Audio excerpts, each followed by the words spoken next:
Good morning, my dear students and my dear friends. This is again just Mr. Jagmohinder Sharma, Principal Lighthouse International School, Bajana Kala, and the Director of Creative Brain Institute of English, Poonam Cinema Market, Gohana. So, in yesterday's class we discussed about the helping verb and the main verb. In today's class we shall discuss about the pronoun. दोस्तों ये बहुत ही आपके लिए importance की चीज़ मैं जो करवा रहा हूँ and I shall teach you in a very easy way. So let us start with the definition of pronoun. Definition of pronoun, the word which is used in the place of noun is called pronoun. जो शब्द संज्ञा के स्थान पर लगाए जाते हैं उनको हम क्या बोलते हैं? सर्वनाम बोलते हैं, प्रोनाउन बोलते हैं. For example, Sita is a teacher. Sita एक अध्यापिका है. She teachers 10th class. 10th class को पढ़ाती है. There are two sentences. In the first sentence Sita is the subject but Sita is a noun. Sita is a noun. अब सेकंड सेंटेंस में मैंने आपको लिखा है Sita is a teacher. Sita एक अध्यापिका है. She teacher 10th class. 10वीं क्लास को पढ़ाती है. 10वीं क्लास को कौन पढ़ाती है? सीता. सो बार बार मैंने रिपीट ना करके, सीता को बार बार रिपीट ना करके, मैंने दूसरे सेंटेंस में सीता की बजाय मैंने क्या लगा? She. So this is a noun और जो वर्ड नाउन को रिप्लेस करता है that is known as pronoun. So she is a pronoun. So we shall discuss about the pronouns today. Okay, so let us start. Pronoun मेरे प्यारे दोस्तों, जैसे verb की कंजुगेशंस होती हैं, इसकी भी कंजुगेशंस होती हैं, जिसके केसेस होते हैं. जो प्रोनाउन होता है जिसको आप हिंदी में सर्वनाम बोलते हैं, it has basically 5 cases but we shall discuss about 3 only. क्योंकि जो आपके 3 होते हैं, शुरुआत के जो 3 होते हैं, बिगनिंग के जो 3 होते हैं, this are of great for use for you. Okay, जो बाद के होते हैं उतना ज़्यादा यूज़ नहीं होते हैं but I shall teach you later when, जब मैं आपको जो ना प्रोनाउन का जो बेसिकली जो बहुत अच्छे से चैप्टर को कराऊंगा तो मैं आपको कराऊंगा. But in today's class I shall teach about the 3 degrees only. The first one is the subjective case और द नॉमिनेटिव केस. जो प्रोनाउन का जो फर्स्ट केस होता है उसको बोलते हैं सब्जेक्टिव केस. ओके, सेकेंड होता है उसको बोलते हैं possessive adjective case. Possessive adjective case. And the last one is the objective case. Objective case. My dear friends, आपने वो कहानी सुनी होगी कि once there was a farmer. एक बार किसान था, उसके 4 बेटे थे. he had 4 sons. वो बहुत झगड़ा करते थे, बहुत ही निठल्ले रहते थे. और one day the farmer fell ill. एक दिन वो बीमार पड़ गया. he called his 4 sons. उसने अपने 4 बेटों को बुलाया. his end was near. उसका अंत नज़दीक था. तो this kind of story you might have heard. इस प्रकार की कहानी आपने सुन रखी होगी. तो उस कहानी से अगर मैं इसको रिलेट करूँ तो ये देखिए, प्रोनाउन एक किसान है. समझ लीजिए, ये जो किसान था once there was a farmer, ये वही किसान है. इस किसान के 3 बेटे हैं. पहले का नाम है सब्जेक्टिव केस, दूसरे का नाम है पॉजेसिव एडजेक्टिव केस और लास्ट वाले का सबसे छोटे का नाम क्या? Objective case. तो जब ये बीमार पड़ा, जब इसको सताने लगी चिंता अपने बेटों की कि क्या करेंगे, तो एक दिन इसने अपने तीनों बेटों को बुला और बोला, बेटे मैं तुम्हारे लिए जो है ना मैंने एक दुकान खोली है, आपको उस दुकान में जाना पड़ेगा. तो पहले इस बेटे को बुलाया. इसने कहा कि भाई आपको वहाँ पर काम करना है, सुबह जाकर के दुकान को खोलना. तो इसने मना कर दिया. बट समझाने के बाद कि तुम बड़े हो, ये है वो, ये मान गया. उसने दुकान खोलने का निश्चय किया. ठीक है, मैं दुकान खोल लूँगा पर मैं अपना काम करूँगा, शुरुआत में करूँगा.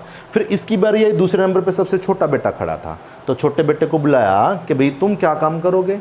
इसने कहा पिताजी मैं तो सिर्फ अपना काम करूँगा और वो भी लास्ट में करूँगा जब मेरे दोनों भाई कर चुके होंगे. ऐसा ना हो कि मैं काम करूँ, मेरे दोनों भाई मना कर दें, तो मैं लास्ट में काम करूँगा. ओके, तो पहली जो डिग्री होती है, जो सब्जेक्टिव केस होता है, that works as a subject in the sentence and it most probably comes in the beginning. ये जो सब्जेक्टिव केस होता है सेंटेंस की शुरुआत में आता है और जो ना ये सब्जेक्ट का काम करता है. If you talk about this one, तो ये जो बेटा है, छोटा बेटा, ये सबसे लास्ट में दुकान पे जाता है, उसमें लास्ट में जा करके काम करता है. ये सबसे लास्ट में सेंटेंस में आपको मिलेगा. Most probably it comes at the ending of a sentence. तो ये सेंटेंस की एंडिंग की तरफ आता है और ये सिर्फ ऑब्जेक्ट का काम करता है. लास्ट में तीसरा बेटा खड़ा था. जब इसकी बारी आई तो पिताजी ने समझाया, बेटे जो आपके बड़े भाई हैं वो सिर्फ अपना काम करने के लिए कह रहे हैं, ऑब्जेक्ट है वो सिर्फ अपना काम करने के लिए कह रहा है, बेटे तुम क्या करोगे, तुम मेरे अच्छे बेटे हो. तो ये समझाने से इसने कहा, पिताजी आप जो काम मुझे सौंपेंगे मैं वो करूंगा, जो काम हैंड ओवर करेंगे मैं वो करूंगा. तो छोटा बेटा जो है इसका भी काम करता है, उसका भी काम करता है. पिताजी ने कहा, बेटे आप शुरुआत में भी जाना पड़ सकता है, आपको लास्ट में भी जाना पड़ सकता है. तो जो सेकंड डिग्री होती है जिसको आप पॉजेसिव एडजेक्टिव केस के नाम से जानते हैं, ये सेंटेंस की शुरुआत में में भी आ सकती है, लास्ट में भी आ सकती है। ये सब्जेक्ट का काम भी कर सकती है, ऑब्जेक्ट का काम कर सकती है, but mind it that it never comes alone, कि कभी भी ये बिल्कुल जो है ना अकेली नहीं आती। इसके पीछे कोई ना कोई एडजेक्टिव प्लस नाउन या नाउन ज़रूर आता है। जैसे अगर मैंने लिखा कहीं पे भी, अगर मैंने लिखा माई, इट हैज़ नो वैल्यू, इसकी कोई वैल्यू नहीं है। क्यों नहीं है? माई मीन मेरा, मेरा क्या? My father, my mother, my house, my bag, कुछ तो मुझे लिखना ही पड़ेगा, कोई ना कोई इसके पीछे नाउन लगाना पड़ेगा। सो फिर से मैं आपको रिपीट करता हूँ कि जो सब्जेक्टिव केस होता है वो सेंटेंस की शुरुआत में आता है और सिर्फ अपना काम करता है, सब्जेक्ट का काम करता है। ऑब्जेक्टिव जो केस होता है वो सेंटेंस के लास्ट की तरफ आता है और वो सिर्फ अपना काम करता है, ऑब्जेक्ट का काम करता है। If you talk about the positive adjective case, तो पॉजिटिव एडजेक्टिव सेंटेंस की शुरुआत में भी आ सकता है, लास्ट में भी आ सकता है, लेकिन इस सब्जेक्ट का काम भी कर सकता है, ऑब्जेक्ट का काम भी कर सकता है, but it never comes alone, लेकिन ये कभी भी अकेला आपको दिखाई नहीं देगा। Okay, now we shall start with the I. The first is I. I means मैं, मैंने, मुझे। माई मीन्स मेरा या मेरी, ये आपको याद करने। मी मीन्स मुझे। Second degree is we. We means हम, हमने, हमें, हमको। आर, हमारा या हमारी। अस, अस मीन हमें। यू, यू मीन तुम, तुमने, तुम्हें। आप, योर, तुम्हारा या तुम्हारी। लास्ट में फिर से यू, तुम्हें। ही, वह या उसने। हिज, उसका या उसकी। हिम, उसे। शी, वह या उसने। हर, उसका या उसकी। हर, उसे। My dear friends, he, his, him ये मेल्स के लिए होती है। शी, हर ये फीमेल्स के लिए होती है। हर और हर, इसमें what is the difference between this and this one? ये अकेला आ सकता है, ये कभी भी अकेला नहीं आएगा। इट,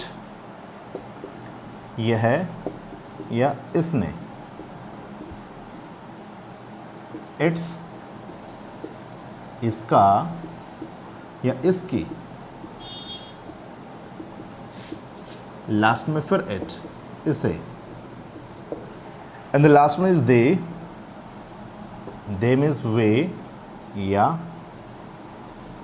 उन्होंने। देयर, उनका या उनकी। और देम मीन्स उन्हें। So these are the all degrees of, these are the three conjugations, the three cases: subjective case, possessive case and objective case. The first two degrees are counted as first person. These are the first person degrees. You is the second person pronoun, second person. And all these things are the third person. Okay, so in today's class we have discussed about this. You have learned you have to learn all this, and tomorrow's class I shall tell you more about this. इनका प्रयोग मैंने आपको क्यों सिखाया, तो basically कई बार क्या होता है, जो बहुत ये समझ सकते हैं कि आप जो +2 पास कर रहे हैं, जो बच्चे +2 तक के जो बच्चे हैं जो +2 पास कर चुके हैं, कई बार ऐसा होता है कि वे सपोज मैं एक एग्जांपल देता हूँ, वे खाना खा चुके हैं, आप इजीली बना देते हैं, उन्होंने खाना खा लिया, तो यहाँ पर आकर के बहुत सारे बच्चों कंफ्यूज उन्होंने की इंग्लिश क्या रहेगी। तो इसलिए that's why I have told you कि दे मीन्स वे या उन्होंने। दैट्स वाई ये मेरा मोटिव था इनको कराने का। तो इन today's class is sufficient for today. Thank you, have a nice day.